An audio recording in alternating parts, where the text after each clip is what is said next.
Dito po ako ngayon sa labas. Kasama ko po si Yori. Yung kaibigan kong aso, guys. Yan. Wala na po kasi yung aso ko. Si Hero naman pangalan nun. Wala na po siya. Kaya nagkaroon po ako ng kaibigan. Yori. Si Yori po ito. Yan, guys. Si Yori. Yeah, Yori. Nawala man po yung aso ko, guys, pero may kapalit po si Yori. Kaibigan ko po ito. One time nahuli rin po ito, guys. Pinaglabang ko po siya. Kaya ngayon, ano na po siya, guys, tanod na siya. Hindi na po siya uhulihin. Kaya sobrang happy ko po. Ayan po, sa gabi po nandyan po siya sa barangay, paikot-ikot. Ayun, nandito po ako sa plaza, kaya nakita niya ako, lumapit din siya sa akin. Ayan ba, guys, oh.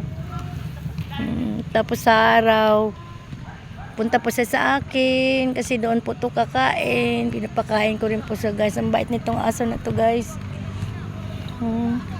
Ayaw lang niya ng ibang aso. Pag nakakita to ng ibang aso, guys, naaway niya. Wala siyang pili, malaki man o maliit.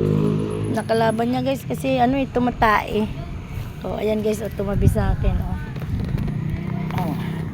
Ayan, guys, oh, tumabi sa akin. Nakita niya ako. Okay, love you, anak.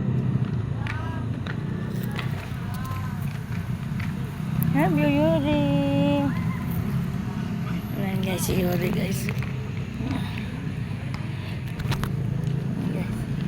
Nakita po niya ako nakaupo. Pumunta po siya dito sa akin, lumapit.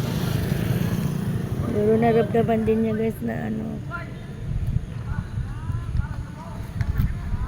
Ano po, guys.